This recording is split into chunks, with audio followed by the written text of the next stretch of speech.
Bien, bien, buen día a todos, que Dios me lo bendiga. Estamos en un estudio en una nueva palabra de Dios para este domingo, domingo 22, creo, si no estoy equivocado. Que Dios les bendiga a todos, que Dios los cubra con su sangre, que Dios fortalezca sus vidas y espero que sean edificados en la palabra de Dios, que la palabra de Dios siempre trae bendición. Y hoy día lo vamos a ver también, vamos a ver que justamente el estudio de hoy día se está refiriendo un poco a la palabra de Dios, a las cosas que nosotros debemos considerar. Y yo sé que estos textos que estamos viendo ahora, los textos de Efesios, son muchas veces, algunas veces difíciles de entender y nos cuesta poder eh, comprender algunas cosas, pero a través de la palabra que vamos viendo, vamos a ir descubriendo cosas que son sumamente importantes y que nos van a traer bendiciones.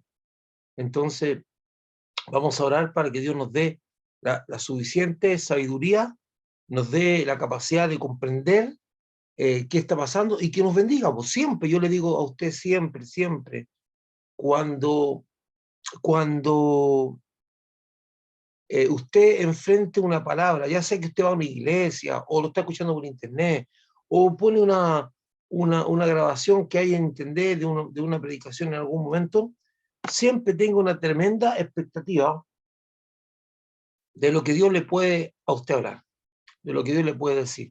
Y esa expectativa debe estar siempre presente, porque así Dios me habla. Esa expectativa demuestra a los ojos de Dios que usted tiene interés en que Dios le hable. Y Dios le va a hablar. Tenga expectativa, aunque sea un niño, aunque sea una persona que tal vez para usted no tenga mucho conocimiento, sea quien sea, o una persona que esté contando su testimonio y que usted la vea llorosa o que está, entonces dice, bueno, esta mujer, este hombre está hablando con sus sentimientos, no. Usted o Dios le va a hablar de distinta manera. Así que siempre tengo una expectativa de Dios. Vamos. Entonces, Ministerio de Teta de la Casa Santa Luza y con el pastor Ronald, y de acá en Chile, Ministerio de Teta Chile, estoy yo, el pastor Oscar, Samuel Reina, pastor Oscar Muñoz, y no sé si se va a agregar otro más, pero Dios me los bendiga y los cubra con su sangre. Serie La Carta a los Efesios. Los Efesios estamos en una visión número 16. Estamos viendo el estudio número 16. Recordando siempre, siempre me gusta recordar a ustedes que estamos en el estudio 16, no en el capítulo 16. Por si acaso alguien está creyendo que estamos hablando de 16 capítulos. Efesios tiene 6 capítulos. Y en estos 6 capítulos le hemos sacado, ya vamos en 16 estudios. Si ustedes se recuerdan del libro de Marco, hicimos como 70 y tantos capítulos. Tuvimos más de un año estudiando el libro de Marco. Así que vamos. Veamos, Efesios 4, vamos a ir del 14 al 16. 3 versículos que vamos a ver hoy día. Para que ya no seamos niños fluctuantes, llevados por doquier en todo viento de doctrina, por estratagemas de hombres que para engañar emplean con astucia las artimañas del error, sino que siguiendo la verdad en amor, crezcamos en todo, que dice crezcamos en todo, en aquel que es la cabeza, esto es Cristo, de quien todo el cuerpo, bien concertado y unido entre sí por todas las coyunturas que se ayudan mutuamente según la actividad propia de cada miembro, recibe su crecimiento edificándose en amor. Ustedes se dan cuenta que el texto es bien, dice muchas cosas, pero no sabemos si entender todas las cosas que dice, pero está diciendo muchas cosas.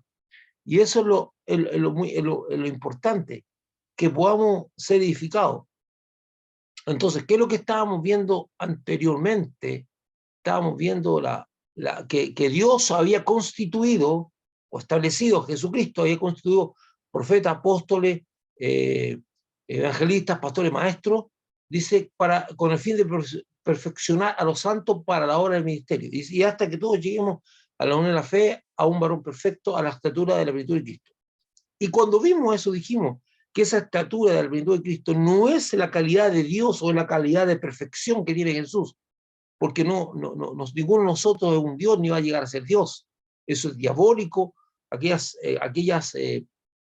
digamos, iglesias o sectas que plantean que tú podrías llegar a ser Dios, como en el caso de los testigos, perdón, de los mormones. No. Entonces, eso no es lo que Dios quiere. Entonces, cuando hablamos de la perfección, digamos, a un varón perfecto, estaba hablando ministerialmente, porque todo el tiempo ha estado hablando del ministerio. Entonces, dice, vamos a llegar a un punto de madurez ministerial, a un punto de madurez como persona que ya vamos a ser maduros, como la madurez que alcanzó Cristo en la tierra. Entonces, después de decir eso, veamos que dice, ¿para qué? Siempre escuche esto, súper importante. Las personas en la iglesia y en el cuerpo de Cristo tienen la tendencia a sacar conclusiones de las cosas que leen o de los actos de Jesús, pero nunca se detienen a entender los propósitos por cuales Dios hace las cosas. Generalmente, cuando ustedes se encuentran por un para qué, es la justificación o el propósito de lo que se ha dicho anteriormente. Dice profesional o santo para obras de ministerio. Entonces está hablando de que estableció o Dios regaló al cuerpo de Cristo ciertos ministerios. Entonces, ¿cuál es el propósito de ese ministerio? ¿Para qué? Recuérdense que cuando Jesús está en la sinagoga, otro ejemplo que voy a poner, porque ustedes están entendiendo, y empieza a hablar de la unción, el Espíritu Santo está sobre mí, por cuanto me ha ungido para dar buena a los pobres, para sanar los quebrantados de corazón, dar vista a los ciegos. Entonces, la unción que dice Jesús tiene, que Dios le dio, dice, el Espíritu Santo está sobre mí porque me ha ungido para. Ahí está el propósito. El propósito de por qué pasan las cosas. Siempre detrás de eso hay detrás de una acción hay un propósito. Dios es un Dios de propósito.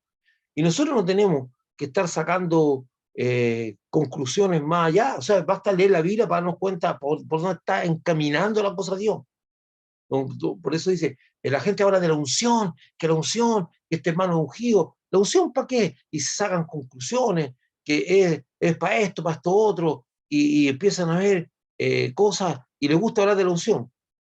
Pero la Biblia dice, por cuanto me ha ungido para. Entonces yo puedo entender cuál es el propósito de la unción de Dios sobre Jesucristo y sobre nosotros. Veamos un poquito más adelante.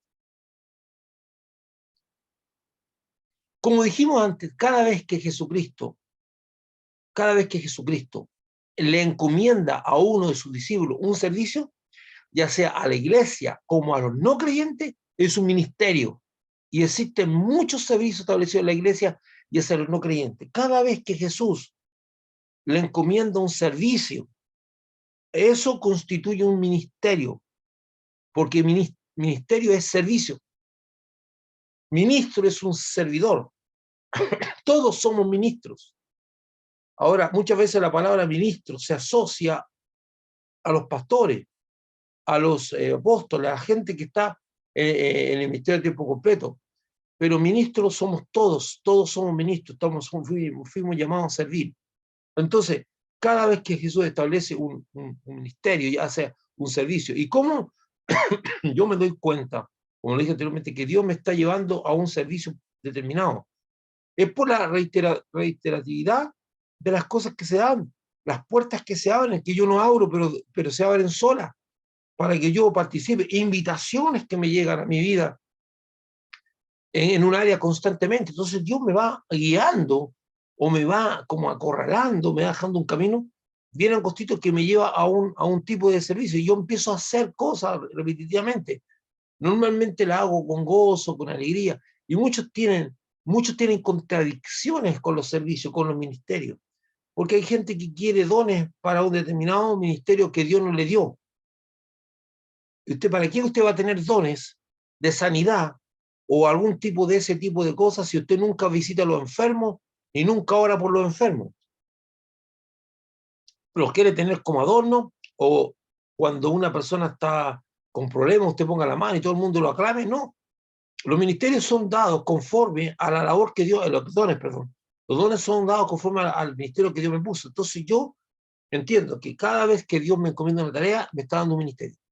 Sin embargo, Jesucristo decidió regalar a la iglesia, o su regalo dio a la iglesia, 5 ministerios específicos y especiales, que unidos en un todo, o sea, si yo junto todos esos ministerios, lo que hace cada uno, en un todo, constituye la totalidad del ministerio que Jesucristo desarrolló en el mundo. O sea, Jesucristo se manifestaron en él los 5 ministerios, cosa que no va a ocurrir en un hombre. Se manifestó el ministerio apostólico, el ministerio profético, el ministerio evangelista, el ministerio de maestro y de pastor. Lo hizo todo. Normalmente en una persona eso no se da. Puede que una persona pueda manifestar 2 ministerios, tal vez uno más, pero no todos. Pero Jesucristo manifestó todos los ministerios. Entonces, eso que hacía Jesús, esa labor que hacía Jesús en la tierra, la sigue haciendo actualmente. Y para eso constituyó hombres, ¿verdad? Que realizan las distintas actividades que hacía Jesús.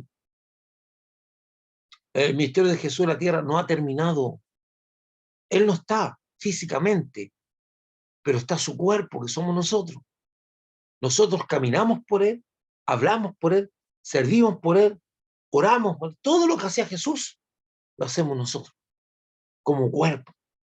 Por eso la Biblia dice que nosotros somos el cuerpo de Cristo y que Él es la cabeza. O sea, eso hay que tenerlo súper metido bien en la mente y en la cabeza nuestra. Que la cabeza, o sea, el que piensa, el que da las órdenes, el que mueve las piezas, es Jesús aún. Jesucristo es el que mueve la iglesia. El cuerpo no se mueve por iniciativa propia. Entonces, cuando yo quiero saber algo con respecto al cuerpo de Cristo, hay que preguntarle a Cristo. Y lamentablemente, muchas iglesias oran poco, buscan poco la presencia de Dios y normalmente ellos toman iniciativa, que hay que hacer esto, hay que hacer esto otro, hay que hablar de esto, hay que hablar de esto otro, y al final no es Cristo, eso es una usurpación de la cabeza. Jesús nunca renunció a la cabeza, dijo que éramos el cuerpo de Cristo, del cuello para abajo, del cuello para arriba, Jesucristo sigue siendo la cabeza, no ha renunciado a eso. Y Él está haciendo su ministerio en la tierra a través de su cuerpo. De estos 5 ministerios, el del pastor, el del evangelista y el del maestro son aceptados sin reparo por la mayoría de los líderes eclesiásticos. Si una persona es maestra de la palabra, es reconocida, al evangelista también lo reconocen y al pastor también. No hay problemas con eso. Dice, por la mayoría de los líderes de las distintas denominaciones evangélicas o iglesias protestantes. Pero el del apóstol y el del profeta son cuestionados o rechazados. O sea, de esos 5 propósitos la gente no tiene problema. Bueno, un tiempo también, años muy atrás, al evangelista era cuestionado, ¿verdad? Entonces, no hay problema, porque son ministerios que no manifiestan tantas señales permanentemente, ni son ministerios que ponen fundamentos. Pero veamos, una parte importante del liderazgo eclesiástico lo rechaza. ¿Y por qué lo rechaza? Por esto. Una parte importante del liderazgo eclesiástico lo rechaza porque están llenos de prejuicios con respecto a lo que son realmente estos ministerios. Sí, porque, por ejemplo, cuando hablan de profeta, siempre tiene una visión profética de un tipo que está escribiendo cosas de las cuales van a ocurrir en el futuro, apocalípticas o dando revelaciones nuevas, que de hecho hay personas así que están totalmente fuera del orden de Dios, que están dando doctrina nueva, palabra nueva, misterio, que están encontrando la Biblia. Sí, ustedes lo van a encontrar en todas partes, o ustedes van a encontrar pastores chanta, como dicen, pastores sinvergüenza, evangelistas también sinvergüenza, maestros. Entonces va a encontrar, porque donde está el ser humano operando, siempre, siempre, siempre está la situación de que haya carnalidad. Carnalidad, cuando digo yo, es la voluntad humana. y también ambición y todo lo que representa el ser humano. Nosotros los seres humanos tenemos muchos defectos, aun cuando tratamos de mantenernos en una actitud de corrección, de cabalidad, ser cabales, completo, íntegro, siempre está la tentación o el momento en que a lo mejor nos salimos de esa cabalidad o de esa integridad. Y es la Biblia la que nos trae de vuelta. Y por eso tenemos que pedirle perdón a Dios y volver a lo que corresponde. Pero es la palabra de Dios que lo que nos mantiene en el carril. El ser humano generalmente sin Dios es lo que es. Por eso el mundo está así ahora actualmente, porque la gente está sin Dios.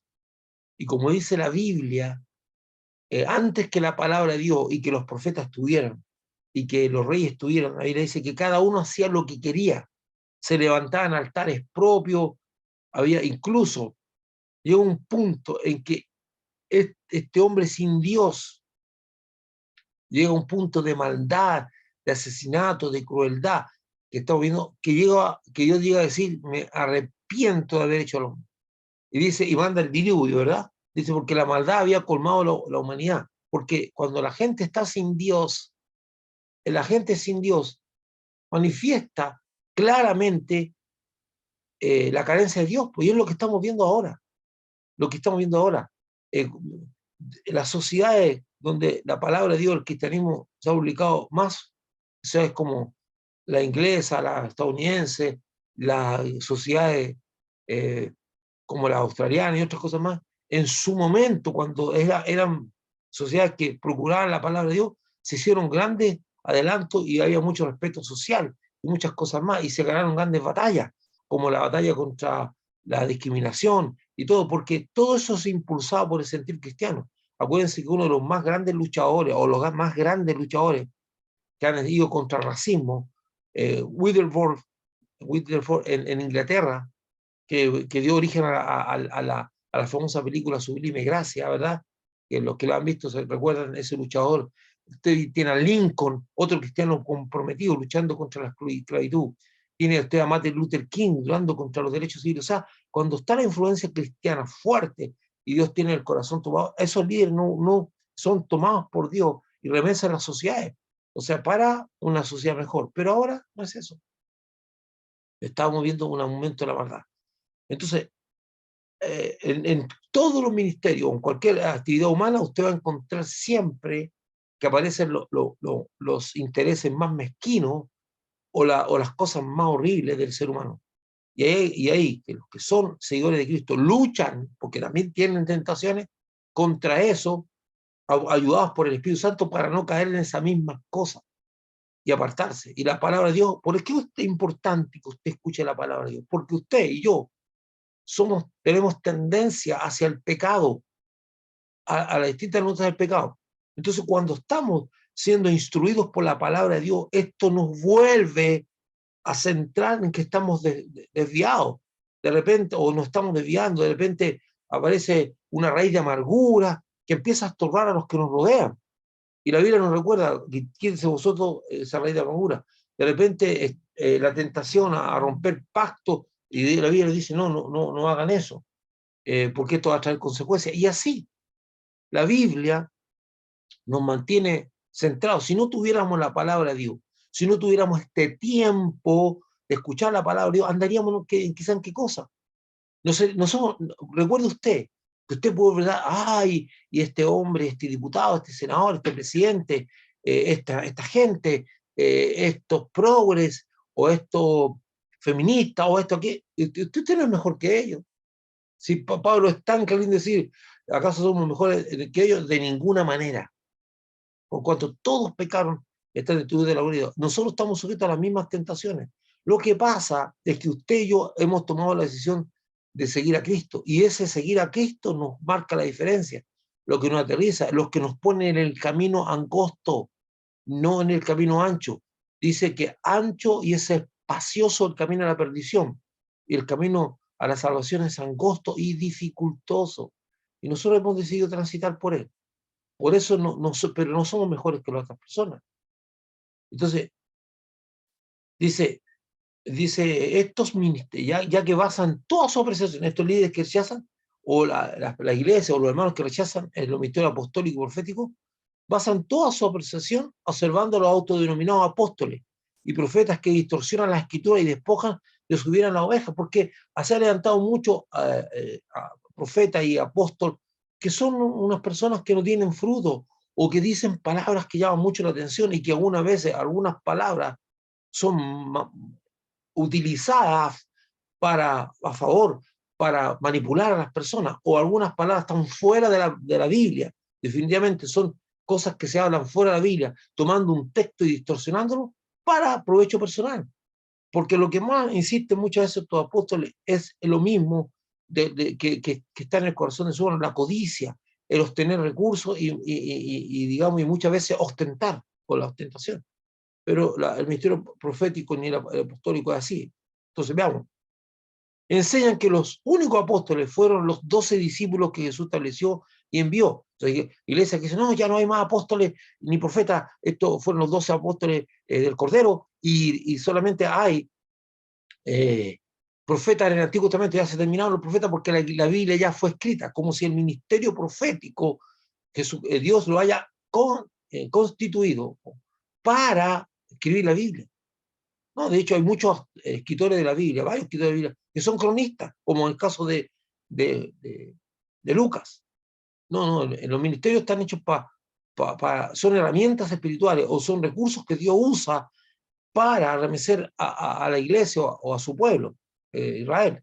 Dice que los cuales fueron, en el caso de los 12 apóstoles, fueron únicos y tuvieron la misión de establecer la iglesia que en ese tiempo no existía, y ser testigos oculares de la resurrección de Jesucristo. Ellos eran especiales porque fueron testigos oculares de la resurrección de Cristo, y se les dio la tarea de empezar la iglesia.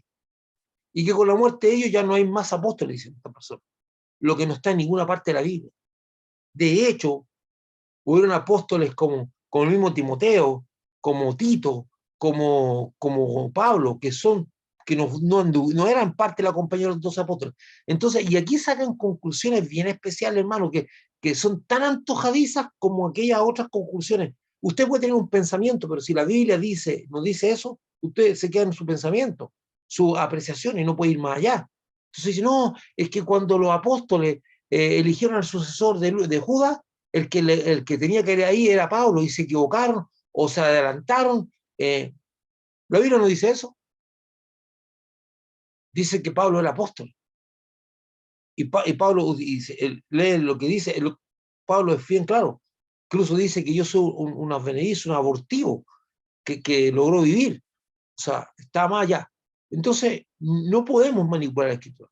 No podemos estar ahí porque nos incomoda. O sea, el ministerio apostólico y el ministerio profético lo han asociado a cosas místicas, a cosas misteriosas, y no a una función de la iglesia.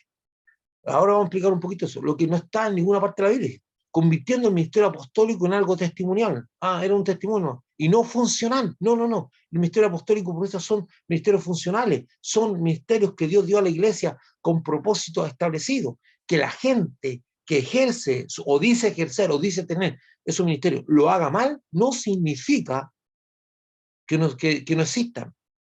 Es lo mismo. En la iglesia nunca va a pensar, ni el liderazgo va a pensar que no existen pastores, que la iglesia no puede tener pastores. No, porque aunque hayan pastores sinvergüenzas, cara dura, no, la iglesia va a decir, sí, los pastores existen. Oye, ¿por qué dejáis de creer en los pastores también si hay sinvergüenza? Porque el ministerio pastoral es como que no es tan vistoso o no se asocia a cosas tan especiales. Entonces, no, hermano, esto es el antojadizo del corazón. Yo, como bautista, tuve esos mismos conflictos. Usted empieza a visualizar las cosas de una manera diferente cuando usted se despoja de los pensamientos o de la enseñanza preestablecida, va personalmente a estudiar la Biblia y llega a sus propias conclusiones del texto. Ahora, no significa que yo me he renunciado a toda la enseñanza bautista, no. Yo he aplicado lo que dice la Biblia, examinarlo todo y retener lo bueno. Y hay muchas cosas que sí son muy buenas, pero hay algunas cosas que no comparto. Y cada persona debe tener su propia visión espiritual, porque para eso Dios estableció la Escritura, para que no fuésemos engañados.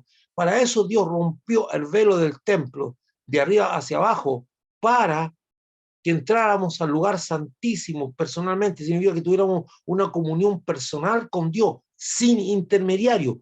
Pero en el pueblo de Dios hay gente que le gusta tener intermediario. Tener en la iglesia católica es al cura, al obispo, al sacerdote, y la iglesia evangélica es al pastor, al apóstol, al profeta, como intermediarios. Pero los intermediarios no existen.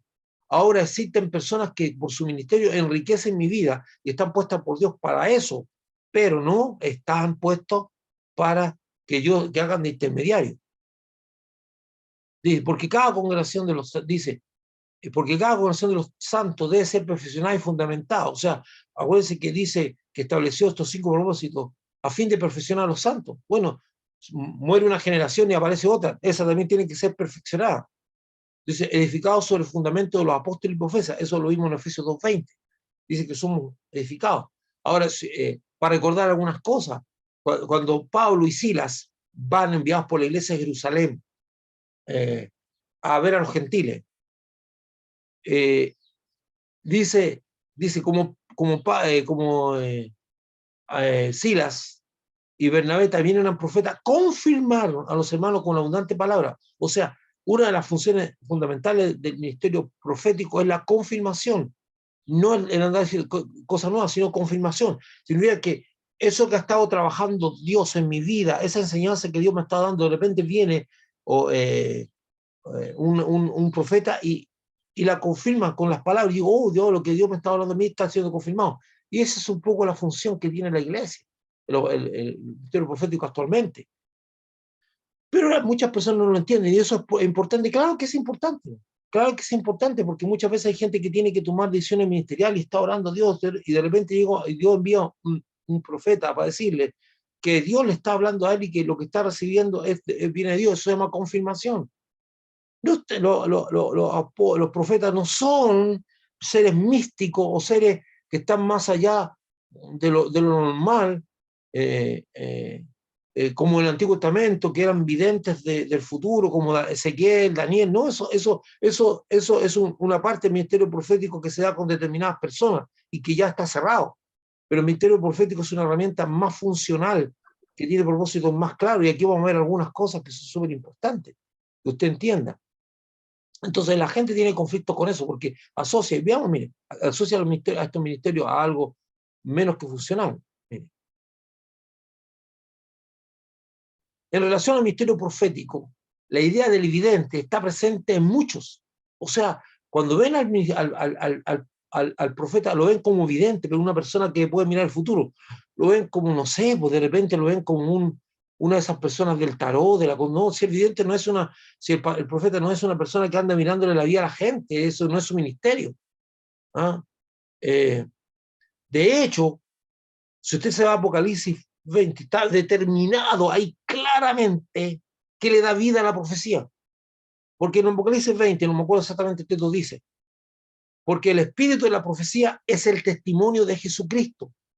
¿Qué significa eso? Lo que le da vida a la profecía es el testimonio de Jesucristo, o sea, apuntar a Cristo, la profecía actual, apuntando a Cristo.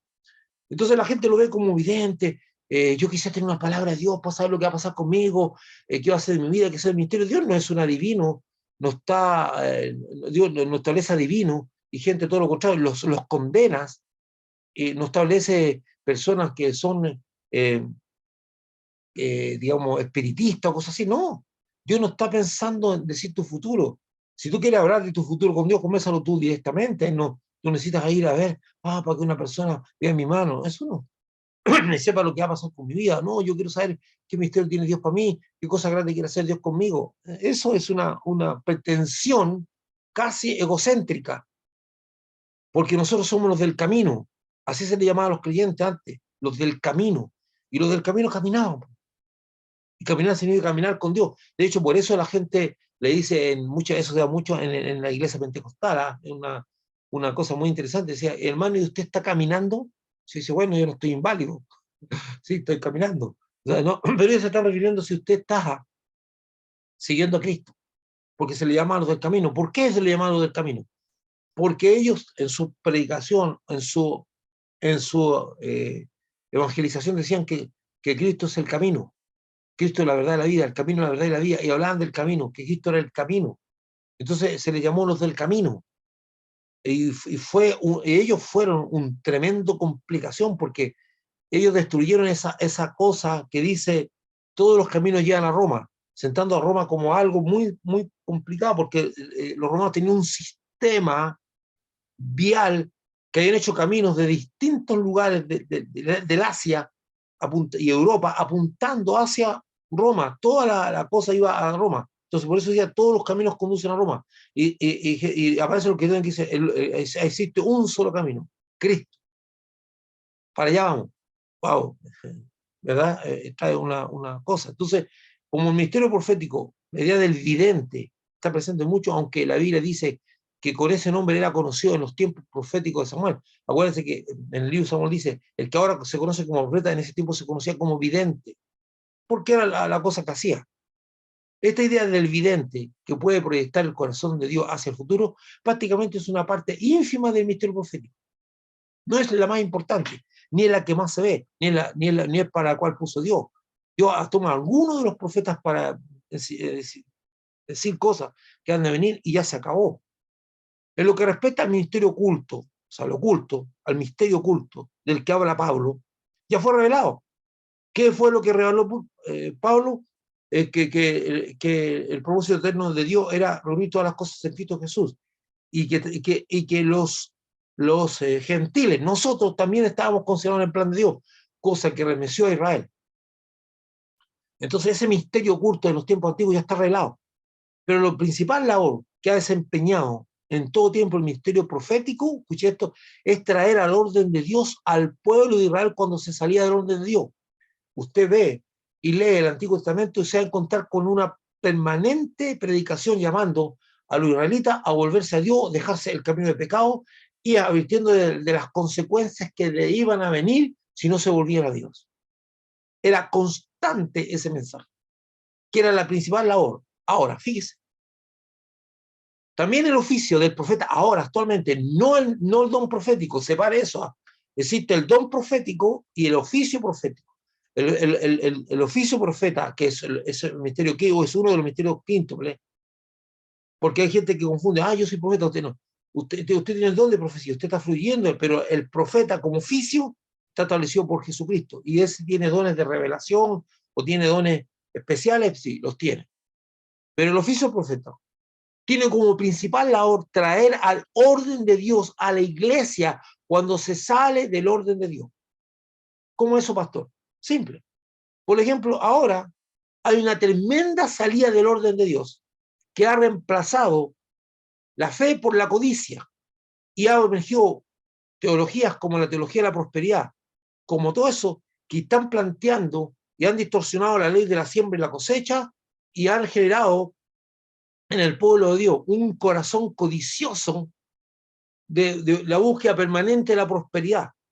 Se han apartado de la Biblia y de repente ahí emergen algunos profetas para decir que la iglesia vuelva a los principios de Dios. Eso hacen los profetas. Esa es la principal labor, traer de vuelta al orden de Dios a la iglesia cuando se sale del orden de Dios. Esa es la principal labor.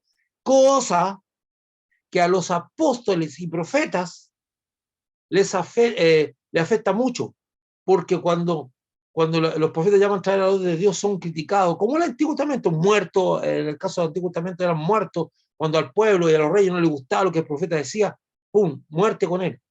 Y pagaban con su vida el tener que checar la palabra de Dios. Ahora los profetas generalmente son menos cobarditos y no denuncian las cosas, sabiendo que eso le va a traer un costo muy grande. Y a todo esto, y cuando un apóstol y un profeta está exponiendo algo, lo expone con la palabra de Dios, con la Biblia. No es que a mí no me gusta, es que a mí no. Escucho muchas veces en la radio gente que da su opinión personal de lo que... Aquí no se trata de lo que le guste o no le guste, se trata si está en contradicción o no con la palabra de Dios, con la Biblia y con argumentos fuertes. No, es que a mí me cae mal tal persona. Aquí no se trata de caerte mal, se trata de traer el orden de Dios. Ahí tenemos a Ágabo, por ejemplo, que está mostrando lo que va a pasar con Pablo. ¿En qué propósito? Es que Pablo tiene que cumplir un propósito y que la gente de la iglesia se prepare para que termine o terminar con cierta idolatría que pueden tener contra Pablo y se sienten en Dios. Desde el nacimiento de la iglesia en el Pentecostés hasta ahora, Jesucristo ha constituido apóstol y profeta, aunque muchos no sean nombrados y reconocidos como tal. O sea, ¿usted cree que hubo una pausa entre la iglesia primitiva y ahora, y que durante un tiempo no hubieron profetas? Siempre lo ha habido. Han desarrollado hasta la hora que yo le estoy diciendo, y otras más. Pero la gente no le llamaba profetas ni apóstoles. Y a esas personas no le importaba, porque habían sido constituidos por Dios para ejercer su ministerio. Algunos ni siquiera sabían que eran apóstoles y profetas. Algunos iban por distintos lugares estableciendo iglesias en distintos lugares, que es una de las labores que hace el apóstol, pero no tenían idea que eran apóstoles. O sea, no es que ¿de dónde salió esta nueva onda? No es que es nueva onda, es que siempre hay. Lo que pasa es que ahora se está reconociendo estos ministerios, o Dios ha querido que se reconozcan como se reconocían en la primitiva iglesia. Ahora se habla abiertamente de esto. Un tiempo la gente era ignorante. De hecho, acuérdense que hubo más de 1000 años de oscuridad, donde la gente no tenía ni siquiera acceso a la palabra de Dios. Y una de las cosas que restituyó Dios, a pesar de que la quemaron, la trataron de destruir, estaba guardada en lugares ocultos, amarrada en cadenas en algunos conventos, la palabra, la Biblia. Y ahora la Biblia está al acceso de todos. Pero durante tantos años la gente no tenía idea, creía lo que le decían. Ahora no es así. Entonces, Efesios 4:14, para que ya no seamos niños fluctuantes, llevados por doquier de todo viento de doctrina, por estratagemas de hombres que para engañar emplean con astucia las artimañas del error. Veamos, cuando el apóstol usa la comparación de los discípulos de no actuar como un niño fluctuante, algo que fluctúa es que está cambiando, lo hace en el conocimiento de lo fácil que son los niños de estar constantemente cambiando sus decisiones, a ser fácilmente persuadidos al cambio, apelando a sus emociones o ofreciéndole a sus gustos y deseos nuevas y diferentes alternativas, cada vez más atrayentes, que los hace estar cambiando permanentemente su elección. ¿Verdad? De repente están en un parque de juego y, este juego, y no, está yo en otro pie, parten corriendo para acá o acá. Siempre están cambiando, siempre están fluctuando, no se siguen por nada. Siempre están con sus deseos de cosas diferentes constantemente. Dice, los niños son fluctuantes y está la naturaleza y eso es normal. Entonces, pero para nosotros no es el normal eso. Cuando Pablo habla de llevados por todo viento de doctrina, lo primero que debemos entender es que la dirección del viento siempre está cambiando. Y al decir todo implica que constantemente están apareciendo doctrinas que se convierten en una tendencia. Y cuando hablamos de doctrina, a mí me faltó haber puesto un acápite con respecto a eso. Doctrina, estamos hablando del conjunto de enseñanzas, de creencias que constituyen la fe. La fe. Por ejemplo, la doctrina de la salvación. Jesucristo murió por nosotros en la cruz. Esa doctrina. La doctrina de la caída de Satanás. Satanás era un ángel de luz, cayó y ahora es enemigo de Dios. La doctrina de la Trinidad, que nosotros creemos que existe el Padre, el Hijo y el Espíritu Santo. En la Biblia. Ese conjunto de creencias solo constituyen doctrina. Están en la Biblia, están establecidas. Pero aparecen personas con doctrinas nuevas que no se ajustan a la palabra de Dios. Doctrinas de error porque me llevan a salirme de Dios, a salirme de la Biblia. Entonces, lo primero que debemos entender que la dirección del viento siempre está cambiando. Y al decir todo implica que constantemente está apareciendo doctrinas que se convierten en una tendencia, pero que no son la doctrina de Jesucristo, aunque se presentan como bíblicas aludiendo a Jesucristo. De hecho, dentro de lo que tuvo que lidiar Pablo lidió con una tendencia de personas que decían que Jesucristo ya había venido y que no nos hemos dado cuenta que ya había venido por segunda vez.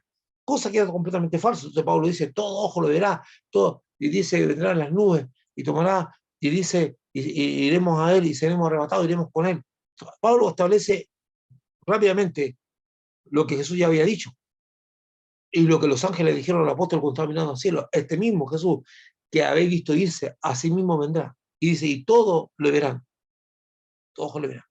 Entonces, ahí tuvo que hacer una corrección de una doctrina que estaba apareciendo que no correspondía a la verdad. Ahora, ojo, no confundir doctrina con énfasis. Dios pone los énfasis. ¿Qué significa eso, pastor? Simple. Hay momentos en que Dios quiere hablar de sanidad. Y hay muchas personas hablando de sanidad, y estoy hablando de la sanidad bíblica, no cierta sanidad que se metía con lo psicológico y que era una cuestión casi diabólica. Esa gente que empezaba a interrogar a las personas para que cuéntame qué viviste en tu pasado, para que Dios te sane. Y alguna vez entraban en áreas hasta morbosa y querían hasta detalles. No, es que yo engañé a mi esposo, ¿y cómo lo hiciste? Bueno, me acosté tal, y quisieron esto. No, eso no es parte de lo que Dios dice. O sea, entrar ahí a indagar. Eso no está. Entonces, ese énfasis que Dios tenía de sanar a una iglesia enferma, porque la iglesia de Dios está enferma, empieza a haber sanidad y restauración.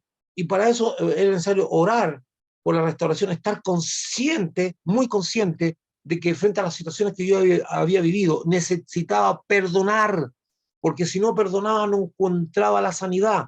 Entonces Dios trajo palabras frescas, un énfasis, no una doctrina nueva, un énfasis. Dios pone los énfasis, Dios pone la música con la cual bailamos, y según como esté la iglesia, Dios pone los énfasis. Y también trajo mucha palabra de liberación, porque hay mucha atadura de gente que tenía su mente atada a cosas que no eran verdad, y Dios traía libertad. Y también hay gente que está atada a mentiras de espíritus demoníacos, que eran libres. Así es, esos son énfasis. Énfasis y no doctrina, porque la liberación y la sanidad es parte del plan de Dios y de la unción de Cristo.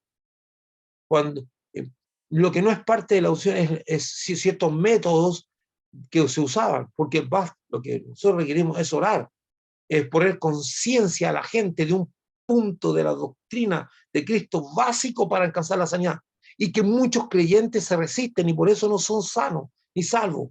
¿Y cuál es ese punto básico? El perdón, el perdonar. Si yo no perdono, quedo atado. Y eso fue y quedo ligado a esa falta de sanidad, a esa enfermedad del alma que me lleva, porque muchos están enfermos del alma porque no perdonan. Y el perdonar es una decisión, no una emoción ni un sentimiento. La gente dice, pastor, es que yo no siento perdonar. Es que usted nunca va a sentir perdonar. Yo decido perdonar. Yo decido perdonar para que Dios vaya sanando mi corazón. Bueno, no, eso es por lo que podemos hablarlo en otro momento. Pero estamos hablando de doctrina falsa o énfasis. Entonces algunos creyentes de repente dicen, oh, para allá están hablando de que nosotros podemos ser prósperos. Oh, aquí están hablando que ya no necesitamos la cena. Yo creo eso. No, y de repente, no, por acá están hablando de que debemos volver a las costumbres judías, a ponernos la kipá, a poner velo, porque eso nos acerca más.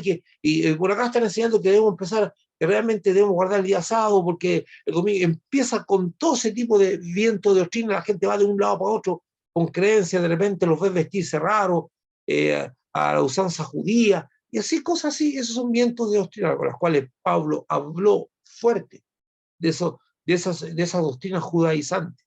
Yo le pongo como ejemplo eso.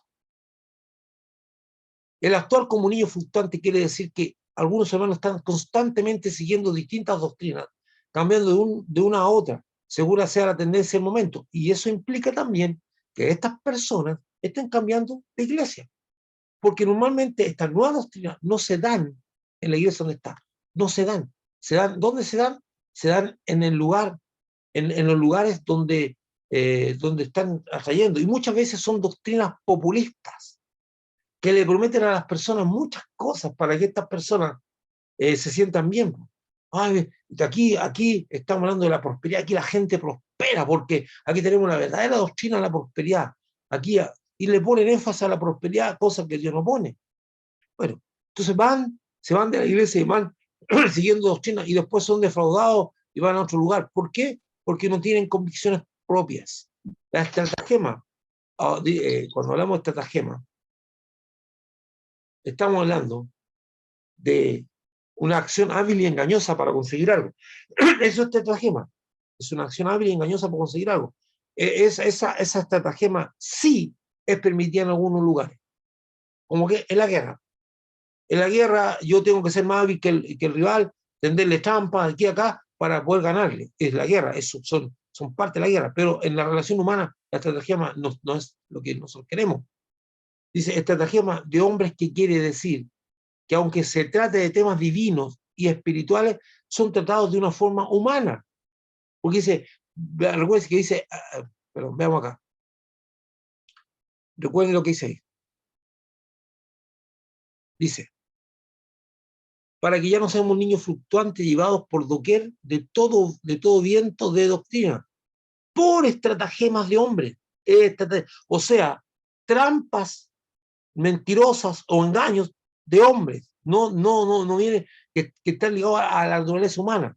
Por eso dice, de hombres, que quiere decir que aunque se trate de temas divinos y espirituales, son tratados de una forma humana, apelando a las debilidades del hombre, como que la codicia o la búsqueda insaciable de prosperidad material, por ejemplo. Eso está en el corazón del hombre. Siempre quiere más, siempre está codiciando algo. Por eso la Biblia dice explícitamente, no codiciarás la mujer, ni el bien de tu prójimo, ni lo que tiene tu prójimo. Codicia. La codicia está explícitamente declarada como un pecado en la Biblia. Sin embargo, eso está en nuestra naturaleza. Somos codiciosos por naturaleza. Y la única manera de vencer eso es a través de la palabra de Dios y del Espíritu Santo. Entonces esta gente apela a las debilidades del ser humano, la codicia, ¿verdad? No, porque si tú siembras acá, tú vas a tener 10, 100 veces más, mal usando los textos de la Biblia. O a las emociones y sentimientos, usando erróneamente las escrituras para engañar a los creyentes. Hermano, mire, aquí tenemos un proyecto allá en no sé qué lugar, y hay niños, y hay gente, y hay pa. Ya me contó un evangelista que lo usaron él muchas veces para levantar una tremenda ofrenda a favor del ministerio que tenía él. Sin embargo, el pastor de la iglesia se quedó con el 80% de la ofrenda, ni le entregó ni el 20%. Y en una ocasión no le entregaron nada, pero usaron su nombre, porque apelaron a las emociones. Pobres niñitos, pobres personas y todo, pero detrás de eso son máquinas de hacer dinero, son máquinas, son hombres corruptos que no tienen la palabra de Dios, que están metidos ahí. Entonces, o a los sentimientos, por eso, y una vez más digo, ¿cómo vamos contra todo esto? Contra dejamos de ser niños fluctuantes cuando tenemos convicciones profundas, enraizadas, hemos echado raíces.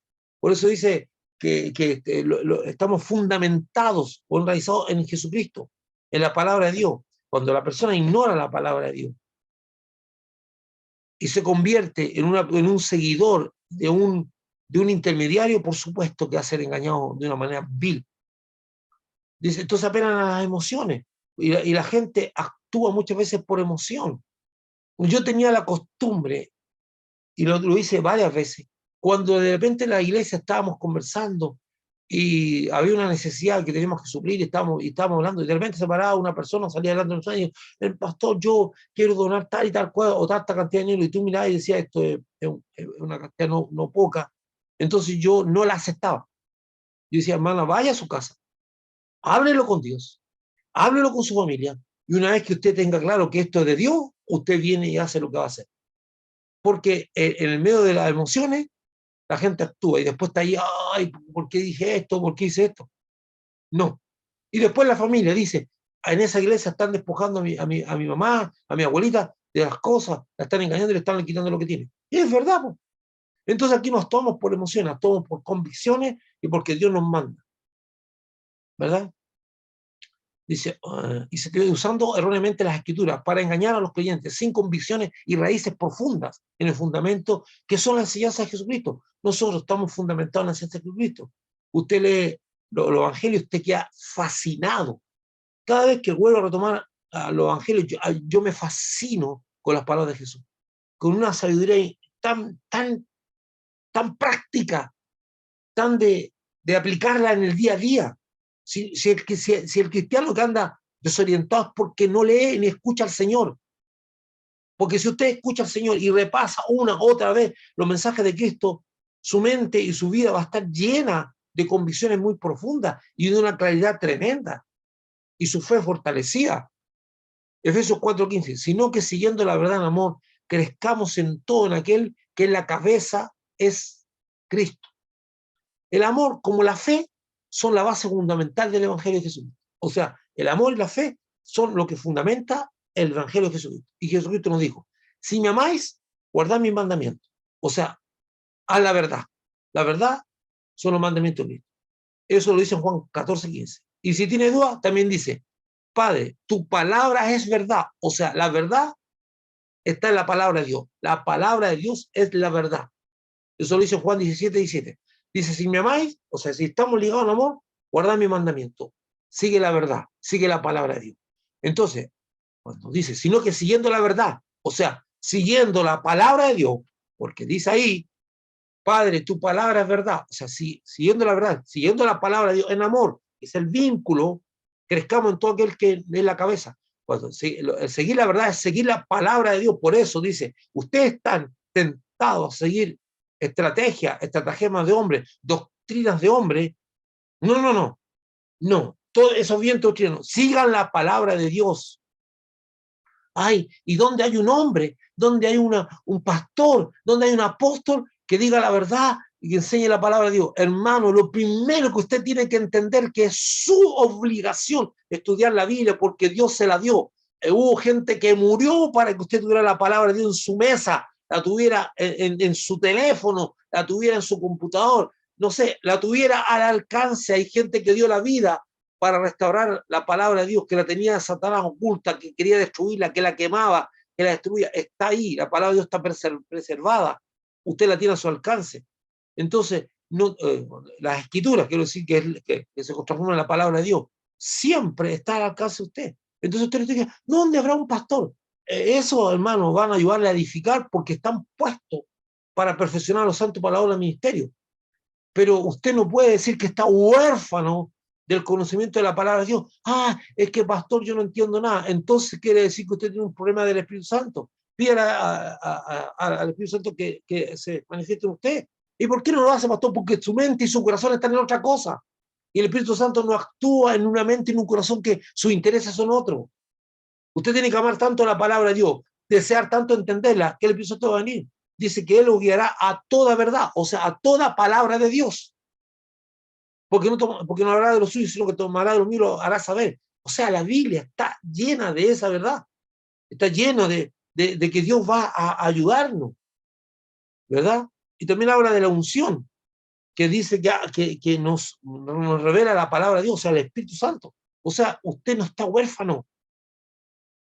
No, es que yo no sé, yo soy medio tontito, yo soy media tontita, yo no entiendo. Esa es una excusa, porque usted no tiene que entender, usted tiene que ser guiado por el Espíritu.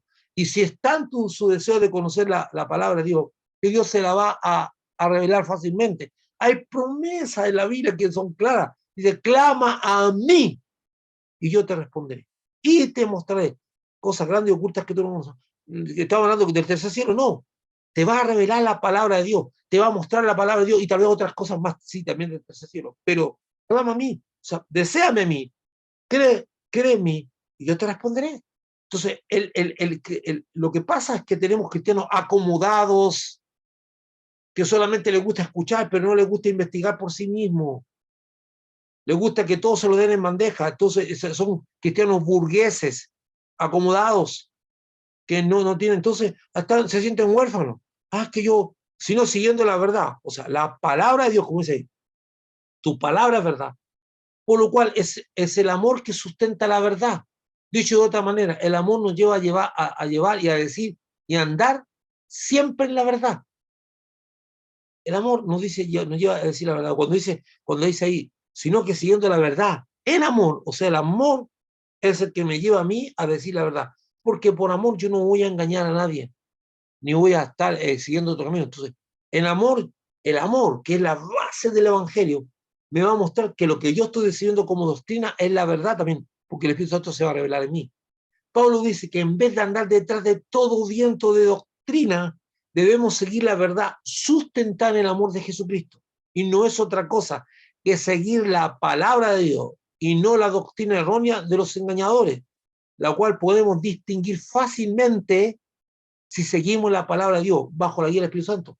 Si yo estoy entrenado en la palabra de Dios, yo me voy a dar cuenta de que algo está extraño. De hecho, usted muchas veces probablemente ha estado sentado escuchando un mensaje, ya sea por la televisión o en una iglesia o un hombre, y de repente, pum, suena la alarma, y usted dice, esto que está diciendo no me parece que esté en la Biblia. No. A mi espíritu como que reacciona hacia eso que se está hablando. Ahora, no se trata solamente de reaccionar, Se trata también de investigar y ir a la palabra de Dios y a la oración. Porque también puede ser que Dios le esté remeciendo. Pero cuando estamos empapados de la palabra de Dios, podemos distinguir la mentira. Por relación del Espíritu Santo también. El seguir la palabra de Dios en amor nos llevará a crecer en todo en Jesucristo. ¿Qué es crecer en todo? Que siempre será la cabeza, el Jesucristo siempre será la cabeza de la iglesia y el Señor de todo verdadero discípulo. Por eso es cabeza.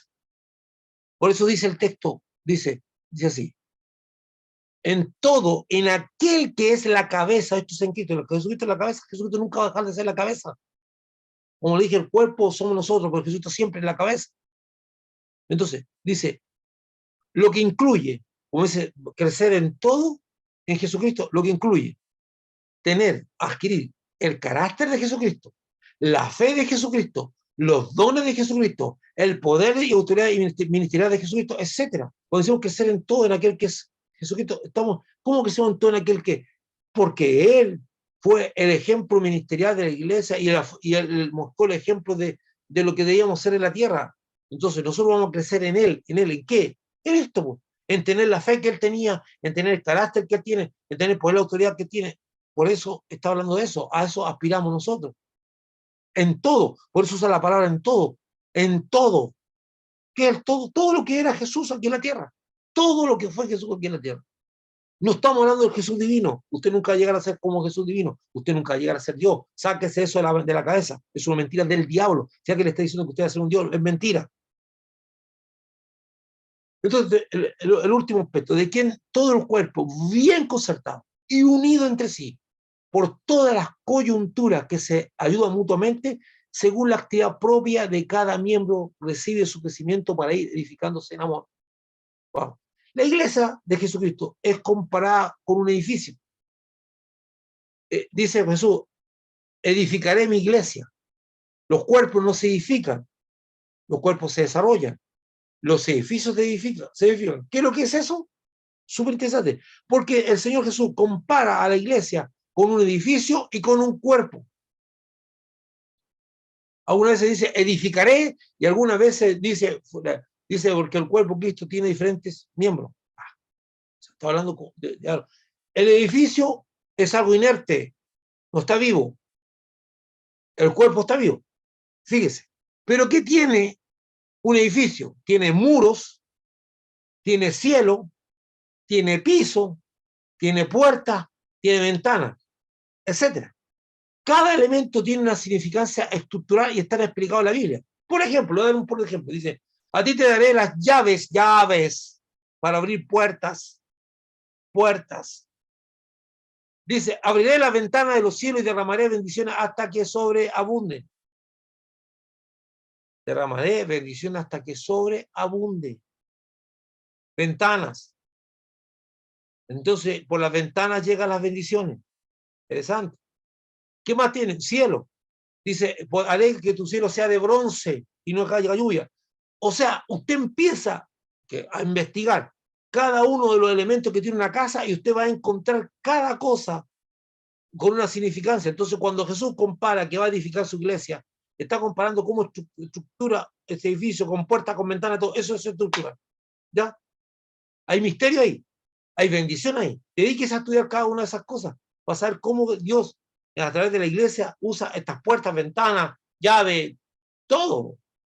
También la iglesia es comparada a un cuerpo. Vosotros, pues, sois el cuerpo de Cristo y miembros cada uno en particular. 1 Corintios 12:27. En Mateo 16-18 habla de edificar en mi iglesia. Y no es la única momento que habla de edificar. Entonces ahora la está comparando con un cuerpo. Dice, vosotros sois el cuerpo de Cristo.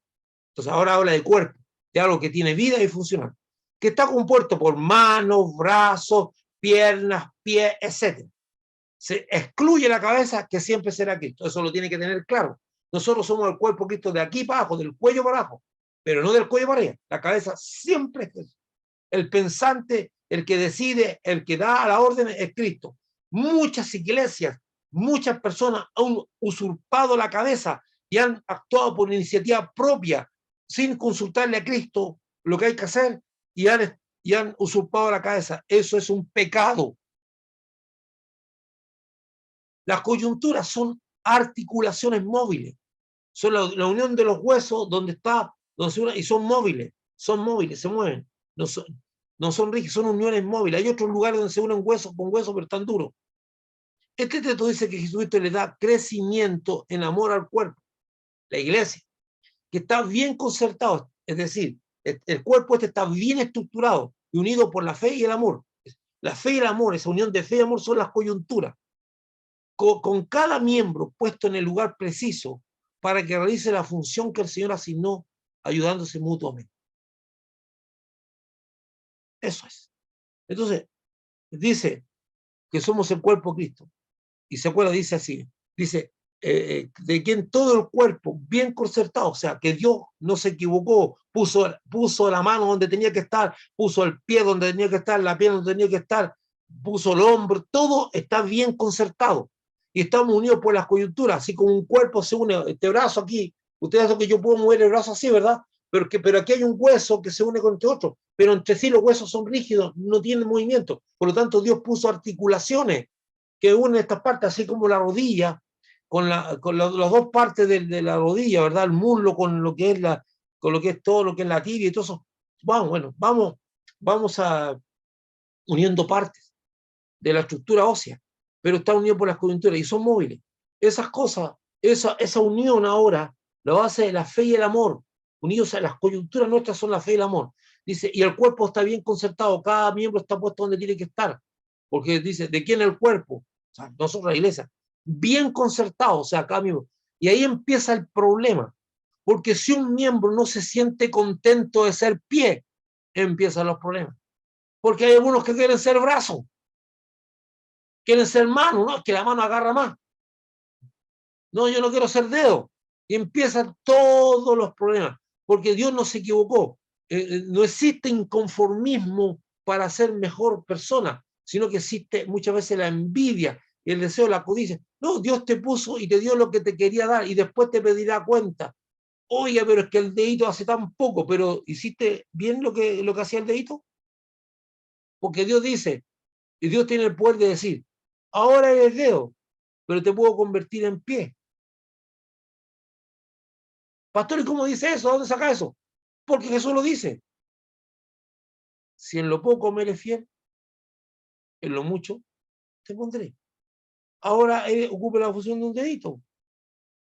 Hay gente que no hay caso. Entonces, dice, ¿pero cómo? No, el lugar que te puso Dios es el lugar bien concertado. Entonces, se ayudan mutuamente. O sea, mire, hay un ejemplo que yo pongo ahí. Quiero que usted lo vea, mire. En un cuerpo físico, una acción corporal, como tomar un objeto con la mano, así. A ver, por ejemplo, yo tomo una cosa y la levanto. ¿Está trabajando solamente la mano, el músculo de la mano? No, está el brazo, está los pies para poder mantener el equilibrio, porque cuando yo estoy parado, escucha esto, cuando yo estoy parado, mi cuerpo está en equilibrio. Yo tomo algo en esta mano, inmediatamente yo debería irme como para el lugar de peso, pero ¿qué impide que yo me vaya? Los pies, las caderas y los otros músculos están trabajando para que lo que yo tomé no me desequilibre. O sea, por eso está bien concertado y se ayuda mutuamente, porque a pesar de que la mano está haciendo una acción, el resto del cuerpo también está reaccionando para mantener el equilibrio, y eso se produce en la iglesia en forma natural, porque está bien. Me estoy dando a entender, ¿verdad? El cuerpo está bien concertado. Entonces, aquí yo pongo un ejemplo. Miren a ese hombre, está usando las manos para agarrar, supongamos que no está haciendo flexiones, está así.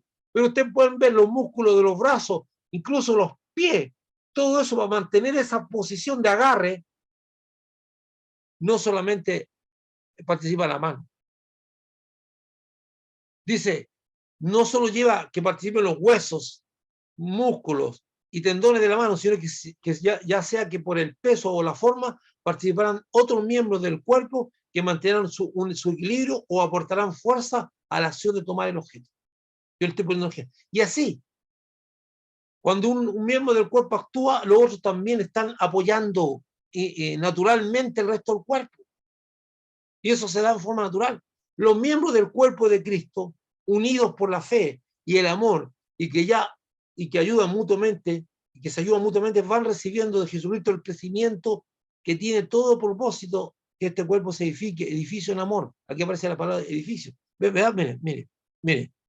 Dice, según la actividad propia de cada miembro. O sea, cada miembro aporta un poco, dice, vamos ayudándonos mutuamente, según la actividad propia de cada aporte. Por ejemplo, cuando yo estaba poniendo el ejemplo de la mano, ya los músculos de los pies no están aportando para sostener el objeto. ¿Qué están aportando? Están aportando para obtener el equilibrio. Esa es la función de ellos, según la función de cada uno. Están para que yo no me vaya con el peso de lo que agarré hacia un lado. De hecho, eso lo vemos. Usted tiene un mueblecito algunas veces y tiene una tarima y usted le pone, está ese mueblecito parado sobre una base, y usted le pone un peso y empieza a mover la base para el lado. Porque es un objeto inerte. Este cuerpo no. Entonces recibe su crecimiento para ir edificándose en amor. Cuando usa la palabra edificando, está hablando de la iglesia comparada con un edificio, con una estructura.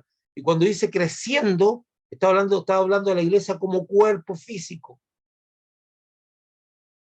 Y hay misterio ahí. Un misterio que le puede dar tremenda bendición. Hermanos queridos, vamos a dejar, digamos, hasta aquí el estudio. Son 3 versículos. Usted dio cuenta que hicimos mucho con 3 versículos.